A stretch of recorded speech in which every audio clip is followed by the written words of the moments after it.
Hi everyone, it's Molly. Welcome back to my channel. Thank you for being here. Today we are going to talk about commissions. I, over the years, started doing commission artwork. People would see a piece of my art and they would ask me, could I recreate something or could I make something for them? And it has grown significantly over time. And so I wanted to give you some of the tips and tricks for doing art commissions that I have learned in the hopes that it will help you if you are just starting out, or maybe you've been doing this for a while, and I hope that you find this video helpful. Let's paint. Okay, so first things first, you have to decide, do you even want to do commissions? I know some artists that do not take commissions at all, and what they do is whatever they make is whatever they sell. Now, I understand both sides of that. Commissions can be very time consuming. You are trying to take what is in someone's mind and create it on a canvas. And it's a little bit different if you are doing just a regular painting, of a seascape or a landscape or someone's face or a dog or an animal. But when it's fluid art, that can be so difficult to do because it never comes out exactly the way you think. It never comes out exactly the same as the previous one. And so you're really trying to recreate a feel for someone. And I think that is important for you to explain and to tell the customer or client when they are requesting something like that. You know, commissions aren't easy. They take up a lot of time, and they, for some, impede with the regular creative process or flow that people are going through. Some people like to just get out there and just paint. And for me, even as a content creator, I have to fit those pieces in. And sometimes those paintings may be repetitive. It may be something that someone's already seen before. So you actually have to find out, if you have a YouTube channel or if you're on Instagram or TikTok, find out a way to incorporate those and rotate them through your other content as well, because coming out with the same content for, multiple videos, people may not watch as long, they may not like as many of the photos, things like that. So that's also something to keep in mind. So number one was deciding, do you want to do a commission? Do you want to take on commissions? Number two is having a location where people can request those commissions. So it doesn't matter if you have a website, I'm not telling you to go out and get one, but if you have some type of contact form, whether you, if you're on Instagram, put it in your bio, commissions welcome, email me at this place.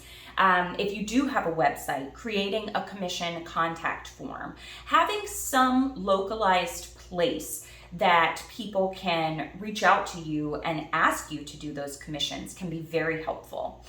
I get them from a lot of different places, which makes it a little bit more difficult. So I have a commission form on my website. I have people message me through Instagram or TikTok. I have people comment on my YouTube videos. I have people on Instagram that are direct messaging and Etsy that are messaging. So out of all of those places, I keep, and I'm a little old-fashioned, I keep a notebook of them.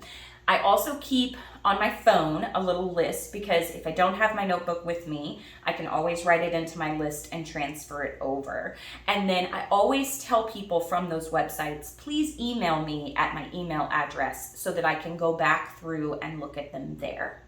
So number three is to set realistic expectations. And I talked about this a little bit in the beginning, but the painting will never be exactly the way that the person that saw that original painting thinks it will be.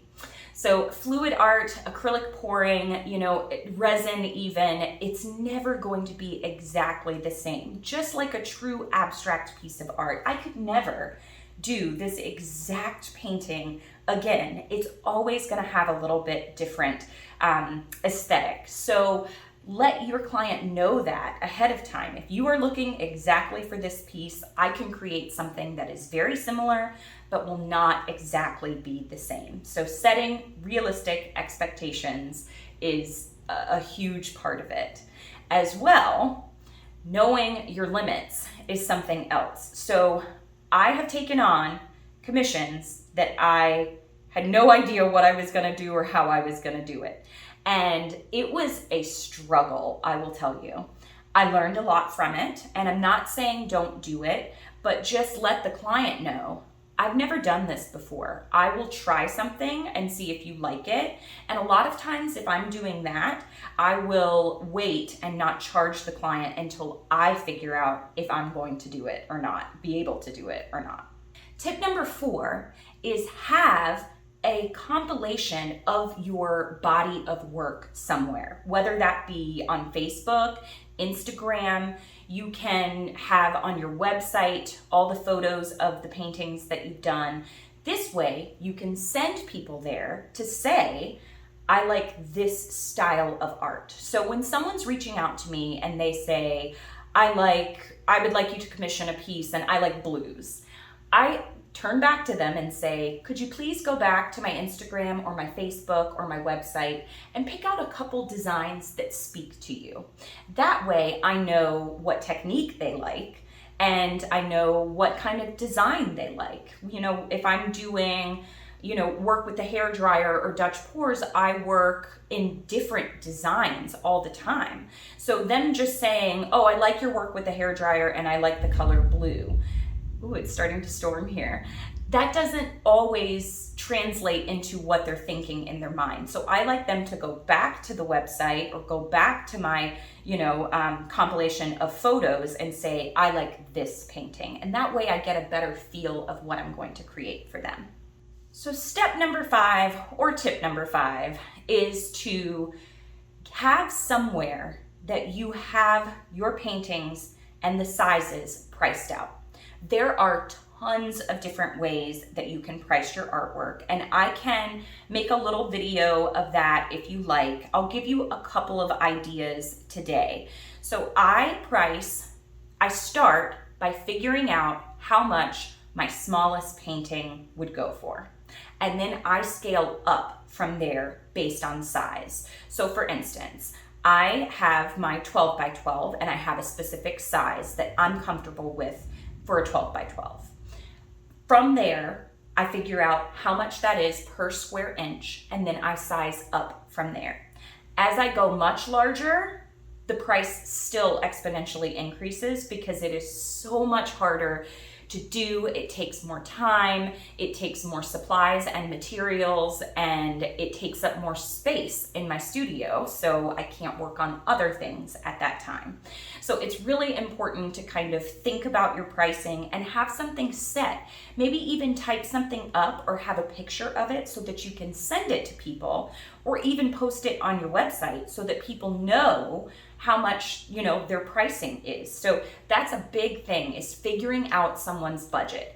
When I started, I obviously charged less for my paintings, but sometimes people are a little bit surprised by the price of it, and that's okay. Don't go back on what you feel you're worth if someone can't afford that. It's just a lost opportunity at that point. So maybe they save up for it, or maybe that's just not in their budget and they can reach out to someone else. It's not a thing to, you're not at a bargaining sale, right? So your time, your artwork is valuable, and I hope that you value yourself enough to kind of stand your ground. So number 6 kind of comes along with number 5 with the pricing and the budget, and that is what size they want. So I always ask what size, and I try to figure out if it would be better, because it depends on their location, if it would be better to fill the space with one piece of artwork, or maybe to do a diptych or a triptych, so 2 pieces of art or 3 pieces of art. Sometimes that also helps you out for shipping as well. And you have to let them know in that price is a price for shipping and handling as well. You have to buy the boxes, you have to buy the bubble wrap, the paper. All of those things, the cards, the thank you cards, all of those things get included in that as well. So that price that you give them, make sure that they know that as well. There are a lot of online shipping options. So you can go through your regular postal carrier. So I know that I have viewers in different countries. And so I use the United States Post Office mostly. But if it's a larger piece, you can't send through them. So what you may have to do is go through a completely different carrier. Like for us in the US, it's United States Post Office or DHL or FedEx. I would price out some of those places, but you'll need to know the weight and you will need to know the size of the package in order to do that. So one of my tips is to buy a scale that has a pretty significant weight to it that you can put on there. So I think my weights go up to about 10 pounds on the scale that I use, but you can get more commercial ones if you're sending larger pieces. If you're not, it's totally okay to use the smaller scales. Okay, so once you've talked about the budget, the size, the technique and design, now you need to decide on colors. And for colors, someone could say, I like a blue painting, or I like a purple painting. That is not always the case. So for instance, someone says purple. It could be any of these purples. It could be a range of colors. So what I do is I draw out some color swatches. Within those color swatches, people will be able to tell you, yes, that's the color. I even get them to maybe sometimes send it to me once something they found on the internet. Pantone has a website that you can go to that has basically every color you could imagine on there, or people can go to a paint store and find little paint chips.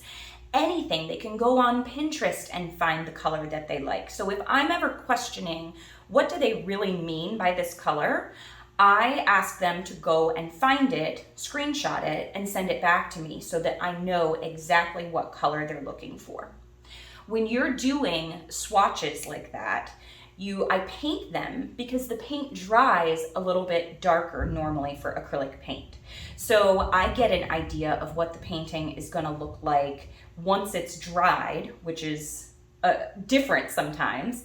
But also when I'm painting the colors together, I can actually see what they look like together. Sometimes a tone of purple or a shade or tint of purple may not go with a specific shade of orange or yellow.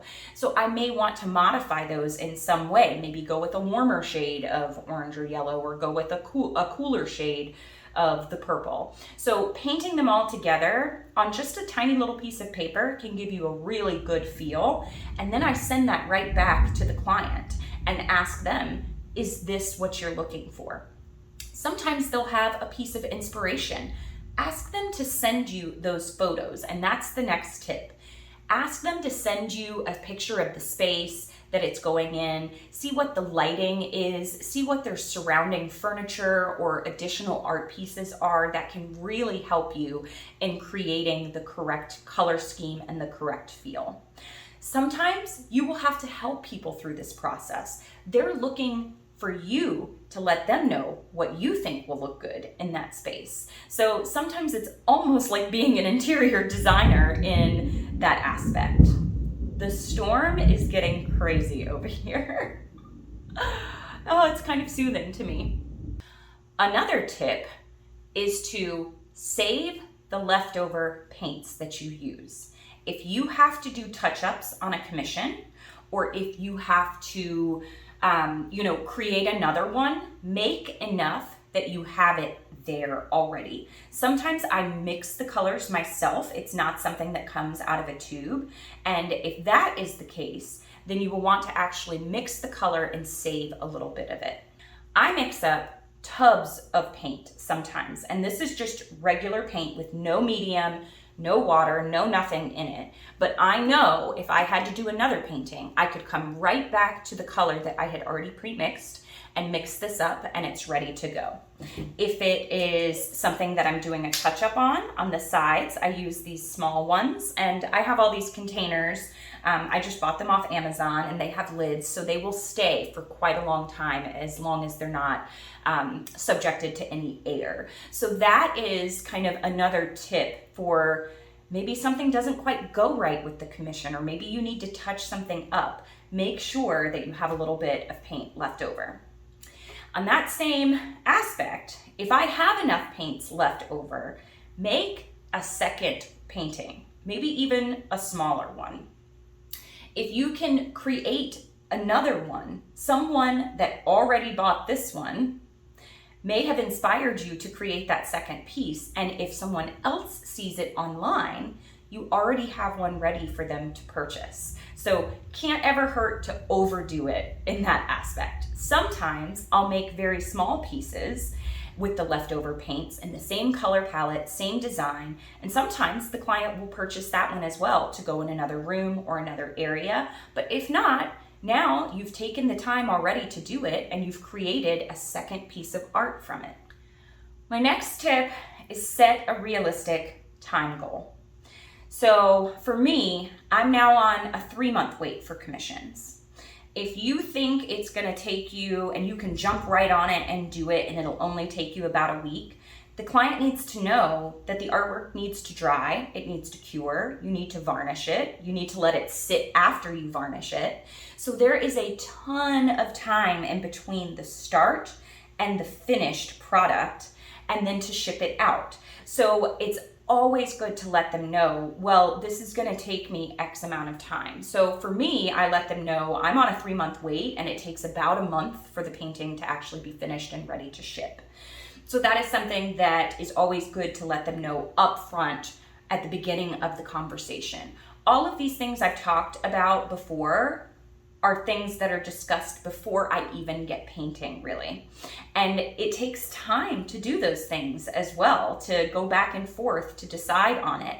And I end up writing it out on a little piece of paper. So for each person, I have the size that they want, the budget that we talked about, the time frame that it's in. So really getting organized is the next tip in this video. So we can go back to budget for a second. What I do for commission work, I take 50% upfront. And that 50% upfront is to buy the canvases if you need to, and supplies.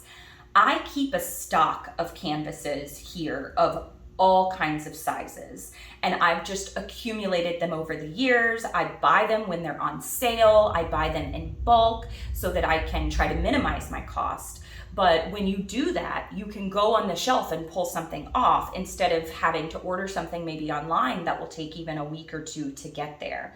So that is also an important point, to keep some stocked if you have the ability to in your studio, so that you can just kind of pull it and go as you need. That 50% upfront is basically for the supplies, and the last 50% I take plus shipping at the end. So we go through, we get an approval. Basically, I show them the dried picture, and then we can go from there. So that first 50%, if I have done 1 or 2 paintings and they don't like them, that 50% goes to me if we can't come to some type of conclusion. Now, when I first started, I thought, okay, I would make the painting and that's it, because I didn't have a lot of money and I didn't have a lot of supplies. And so I thought, what if they don't like it? What if I ruin it? I still need to recoup my money.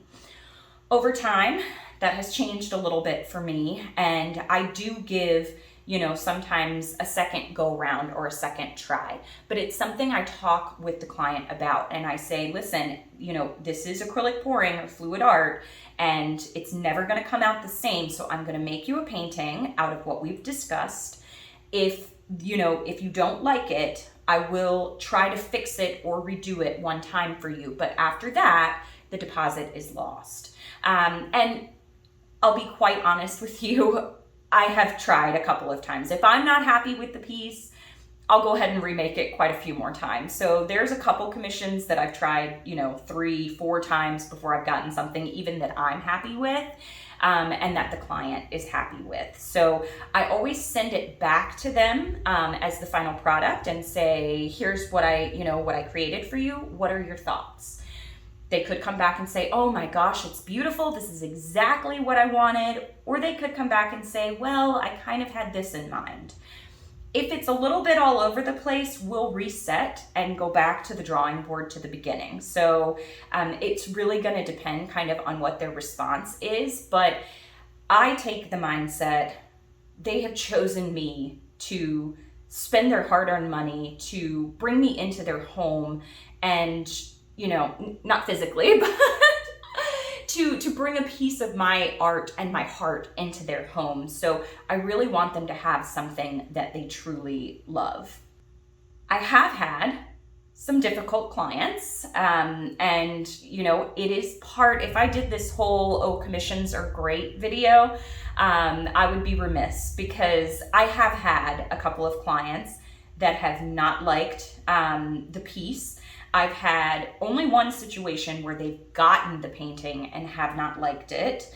And again, I honestly, in that one situation, did not feel like the painting was bad at all. I loved the painting. They just kind of found things that they didn't like. In that situation, I did keep the deposit. I refunded the rest of the money. I learned from that situation though, and I had a couple of other artist friends talk to me about it as well. This was over a year ago. They said, you should have refunded that portion of the money, but you should have had them send the painting back. So you could have refunded the whole thing and had it sent back to you, or you could refund, part of it or none of it and have them keep the painting. It's up to you. But I would have been able to resell that painting at that point to someone else because I did love that painting. So it's a learning experience, and it is something that I would do in the future if that happened again. For the other set, and I don't like to call this set difficult clients, but for the ones that maybe had something else envisioned, like we talked about before, I will go back and try to recreate that painting. But what I do before then is I ask them, what is it about this painting that you would change? And that's such an important thing to do because it gives you so much insight into what they're thinking. So they'll say, I wish the orange was a little bit darker. I wish that there was more blue. I wish it had been blown out more, things like that. And that'll give you a really good insight of how to go about creating the next painting that you do. When you are finished with the painting, you also have to talk about finishes. So for a commission piece, I normally varnish with gloss varnish. Some people want high gloss varnish or resin. Some people want no varnish at all, or maybe even a matte or satin varnish. So the finishing of a painting is something that you don't really think about as much, but it can create such a different feel for a painting. If I resin over something versus varnish over something, it really does give a completely different feel, and it will depend on where they're putting it in their house, whether or not there's a glare, whether there's direct sunlight on it. All of those things are important to discuss before getting into it. A lot of people ask about contracts. I do not have a contract. I do not make them sign anything stating that they will pay. If that is something that you decide to do, I think that is totally fine. For my price point and for the time it takes me to create my artwork, I don't feel like I need a contract. We go through email, and so I always have a record of what we've agreed upon and things like that. So I've only had one instance that someone has not paid me the final shipping portion. So they paid for the 50%, they paid for the next 50%. Took me a couple of days, and I had to actually take the painting to the post office to figure how much shipping was. I paid and shipped it then. They never got back with me and paid me the shipping cost. So that's a loss on me, and there was nothing that I could do about that. But it's kind of something that comes along with the territory there. What I have learned from that, and this is another tip, don't ship before the final payment. So make sure everything is all together. Use your online shipping calculators to estimate the cost. If you go through PayPal, they've actually switched over their shipping now, but if you go through the United States Post Office, PayPal, whoever, check with your postal service in whatever country you're in and see if they have a calculator that will tell you how much it is if you put in the different zip codes or zip codes or country codes, whatever it may be, so that you can get a better estimate and charge that up front. The next tip, and I've forgotten what number it is at this point, is I used to send wet pictures and dry pictures, and I do still sometimes. But I have had situations in which the wet picture has not dried well or appropriately, or it dries darker. And so someone, may think, oh, this is the painting I'm getting. And really what they're getting is something different. Acrylic paint dries darker, like I said, and sometimes the painting shifts a little bit if your table's not level. I've had a fly get into some of my paintings because I work out in my garage. So it's very, very important to show them that final product and even to send a picture of the final product varnished as well.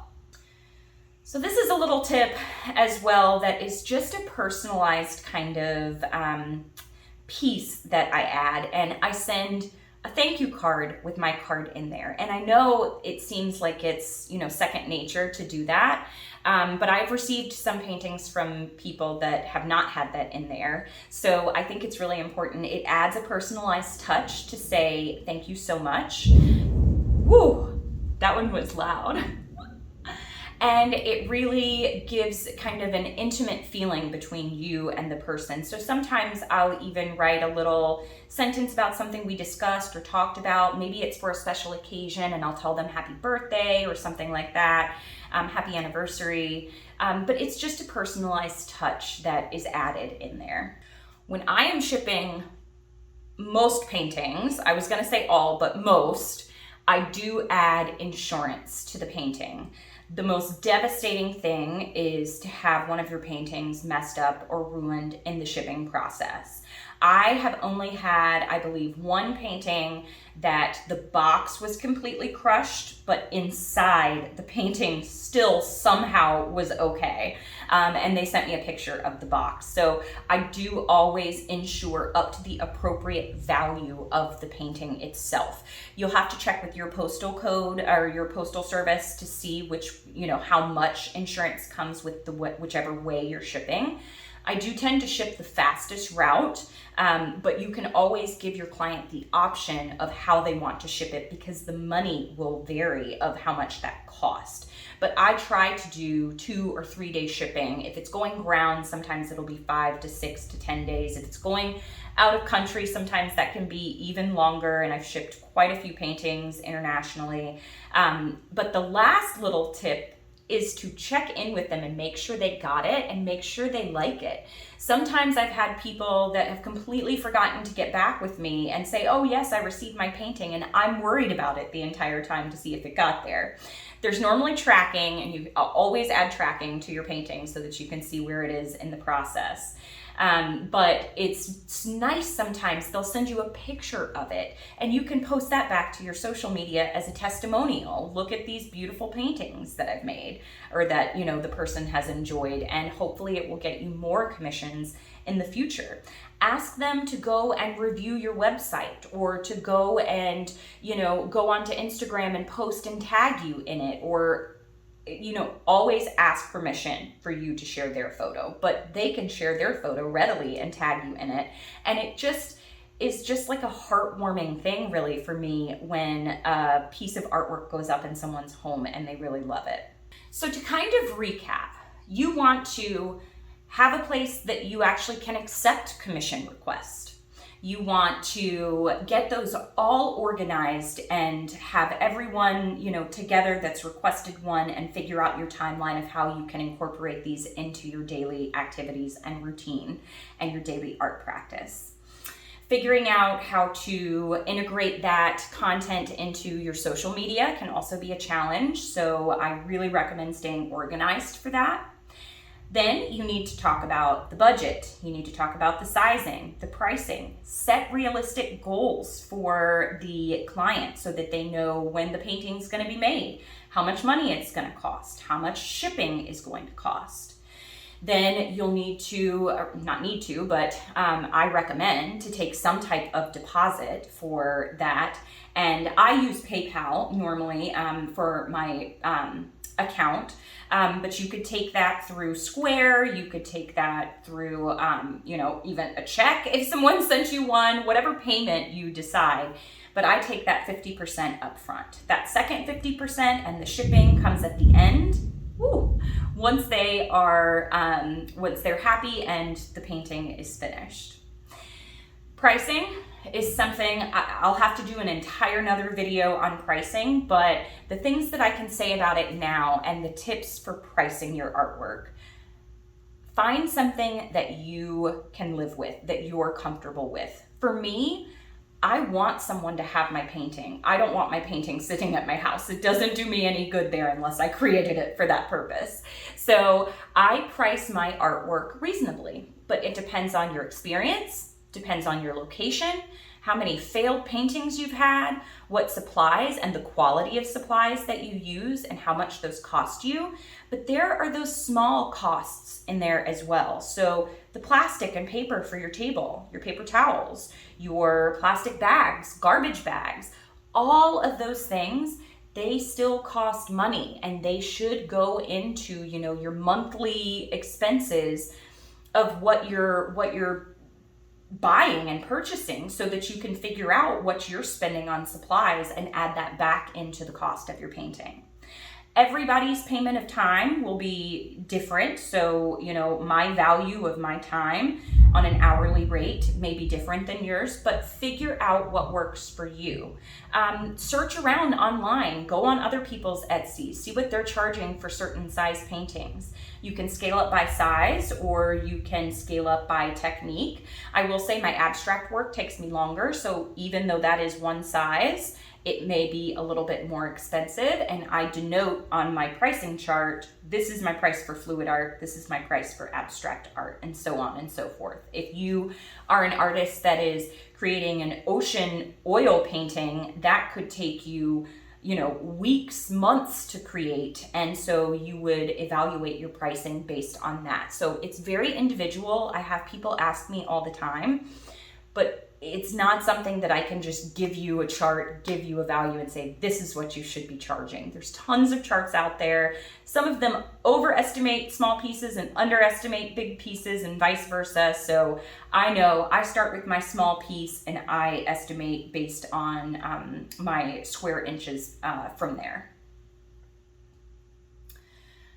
After you've approved it, you're ready to ship it out, make sure you get those final payments. And if you have difficult clients, make sure that you are thinking about yourself and thinking about them at the same time. So I shifted from when I started to thinking about myself, I'm going to be out this money, I'm going to be out these supplies, I'm going to be out this time, to thinking, what can I do to help create the painting that they're going to love and they're going to keep for a long time. So that is just a process that happens over time. It's not, it's not bad to think the other way, but it's really honestly about them. For me in the end. So that is something you'll have to kind of figure out on your own as well. I hope that you found this video helpful and useful. Please drop any additional comments that you have into the dialog box. I talked a lot today about things, so if I missed anything or if you have additional information or stories that you've had on commissions, please drop them in the box, in the comment box, so that other people can learn from it and so that we can all kind of better our experience with this. So let me know your thoughts. Thank you for watching. Happy painting. Bye.